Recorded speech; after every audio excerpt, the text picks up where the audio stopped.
안녕하십니까, 박사입니다. G20 외무장관 회의가 2월 20일부터 이틀 동안 남아공 요하네스버그에서 열리고 있습니다. 러시아는 이번 요하네스버그 G20를 계기로 아프리카에서 보폭을 넓히고 있습니다. 러시아는 2026년까지 감비아, 라이베리아, 코모로, 니제르, 시에라레온, 토고, 남수단 등 7개국의 대사관을 개설하기로 했습니다. 날로 성장하는 아프리카 대륙과의 관계를 육성하기로 했습니다. 라브로프는 G20에서 네오리버럴 엘리트가 취하는 대립적 입장을 거부하고 파괴적인 추세를 극복하기 위한 조치를 제안하기로 했습니다. 요하네스버그 G20에서 라브로프는 각국 외무장관과 반갑게 인사를 나눴습니다. 악수도 하고 포옹을 하면서 적극적으로 소통합니다. 그런데 라브로프의 오른쪽 자리는 한국입니다. 뒤에서 악수라도 했는지는 모르지만 화면만 보면 소 닭보듯 합니다. 한국의 외무장관 조태열도 G20에 참석하기는 했습니다. 이제 러시아에 대한 부정적이고 왜곡된 이미지는 서서히 지워지고 있습니다. 도널드 트럼프의 미국은 로전 3주년을 맞아 G7 성명에서 러시아를 침략국이라고 부르는데 반대하고 있다고 파이낸셜 타임즈가 보도했습니다. 파이낸셜 타임즈는 사안에 정통한 서방 관리들을 인용해 미국이 러시아의 침략이라는 용어에 반대한다고 전했습니다. 미국, 영국, 캐나다, 프랑스, 독일, 이태리, 일본으로 구성된 G7은 2022년 2월부터 우크라이나에 대한 지지선언을 발표했으며 러시아 침략전쟁, War of Aggression, 도발되지 않은 전면 침공, Unprovoked Full-Scale Invasion 같은 용어를 일상적으로 사용해왔습니다. 그러나 파이낸셜 타임즈 소식 등에 따르면 미국 특사들은 이제 더 부드러운 언어를 옹호하면서 우크라이나 분쟁, Ukraine Conflict 또는 우크라이나 내부에서 분쟁, Conflict in Ukraine 같은 용어를 제안하고 있습니다. 참고로 사우디아라비아에서 마르코 루비오 미국 국무장관과 세르게이 라브로프 러시아 외무장관이 회담을 채택한 성명은 러시아 우크라이나 전쟁을 우크라이나 내의 갈등, Conflict in Ukraine이라고 언급했습니다. 로이터도 소식통을 인용해 미국이 2월 24일에 예정된 러시아를 침략자로 묘사한 유엔 결의안 초안을 공동 발의하는 것을 거부하고 있다고 보도했습니다. 또 이는 미국의 극명한 변화를 의미하며 젤렌스키와 트럼프 사이의 갈등이 커지고 있음을 보여준다고 로이터는 전했습니다. 그런데 주 유엔 한국 차석대사 김상진은 트럼프 행정부의 방침에 정면으로 도전했습니다. 그는 러시아가 평화적으로 분쟁을 종식시키지 않고 무력에 의존해 우크라이나를 침략했다고 말했습니다. 그리고 이는 뻔뻔스러운 유엔 헌장 위반이라고 주장했습니다. 그리고 이 때문에 지난 3년 동안 말할 수 없는 인간의 고통을 초래했고 식량, 에너지, 안보 같은 지구적 난제를 더욱 가중시켰다고 말했습니다. 그러면서 어떤 주장이 있든 간에 러시아가 이웃 국가를 침략했고 주권과 정치적 독립, 영토 완정을 침해한 것은 명백하다고 말했습니다. 그는 누가 침략자인지 전 세계가 잘 알고 있다고도 했습니다.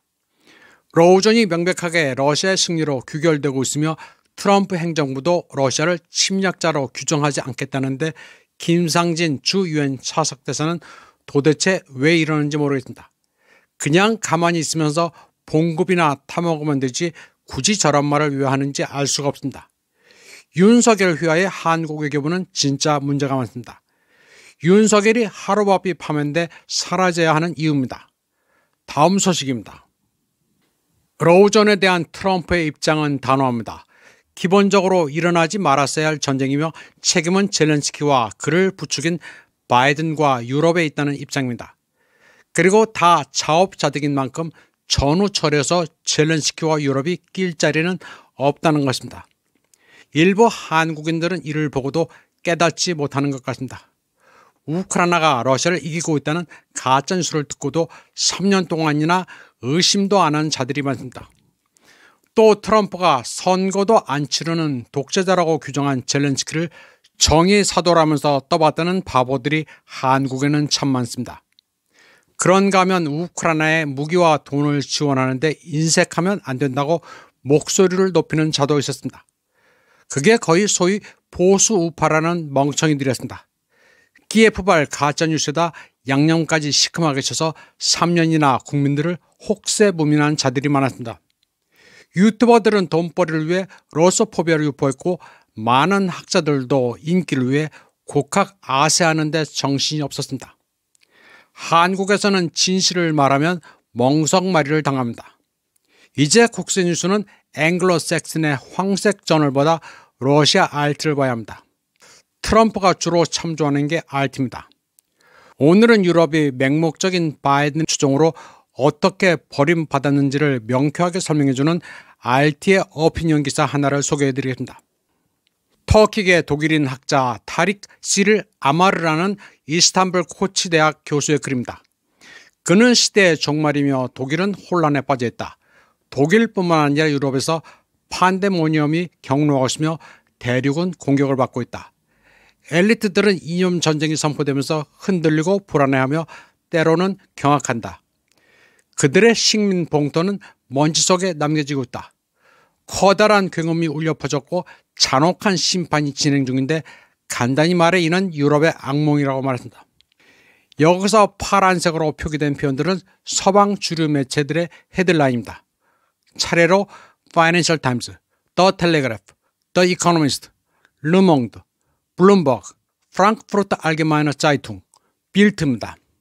타릭 시를 아마르 교수는 이 많은 매체들의 헤드라인 단어를 이어붙여 멋진 문장을 만들어냈습니다. 그는 뮌헨 안보회의 의장 크리스토프 호이스겐이 폐막식에서 울먹인 가운데 박수를 받은 에피소드도 설명했습니다. 시를 아마르는 지금 러시아의 전차가 베를린의 쿠담과 파리의 쌍젤리제를 질주하는 상황이 아니라고 합니다. 유럽인들의 공포는 러시아 침략에서 오는 게 아니라 아이러니하게도 워싱턴에서 나오고 있다고 말했습니다. 그는 완전히 새로운 트럼프주의 미국이 유럽을 당황하게 만든다고 했습니다.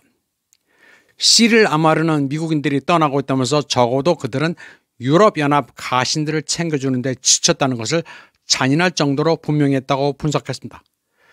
그는 유럽인들이 스스로 독립해야 한다면서 이제는 4억 5천만의 인구와 꾸준히 쇠퇴하는 산업을 보유한 그들이 스스로를 방어해야 한다고 말했습니다. 이제 다 큰 성인에게 걷고 숨쉬고 먹으라고 일일이 가르칠 수는 없다고 설명했습니다. 시를 아마르는 워싱턴의 정책이 나토, EU, 유럽을 크게 탈산업화하고 전복했으며 전반적으로 마비시켰다고 말했습니다. 그리고 우크라이나의 대리전과 꼭두각시 정권의 도움으로 미국은 가장 충성스럽고 복종적이고 자기를 낮추는 신민들을 삼키기 시작했다고 했습니다. 바이든부터 트럼프로 이어지는 기간 동안 언제는 유럽에 싸우라고 지시해놓고 지금은 그러지 말라고 요구한다면서 워싱턴이 매우 가혹하다고 시작했습니다. 시를 아마르는 그러나 지정학은 공정성이 아니라 권력에 관한 것이라고 합니다. 그는 나토, EU, 유럽의 매판 엘리트들은 미국이 그들의 나라를 먼지처럼 취급하도록 내버려둔 것에 대해 스스로를 탓해야 한다고 말했습니다. 그는 진정한 리셋, 심지어 러시아와 미국 간의 새로운 긴장 완화가 실제로 가능하다면서 그것은 세계에 매우 유익하고 현명하지만 유럽의 속국들에게는 씁쓸함으로 남는다고 말했습니다. 그는 워싱턴이 모스크바와 대화할 때 유럽에 대해 애들은 어른 대화에 끼지 말라는 식으로 배제했다고 말했습니다. 워싱턴은 그들, 즉 유럽에 대해 강대국끼리 심각한 이야기를 할 때 함께 방에 있을 필요가 없다고 말했습니다.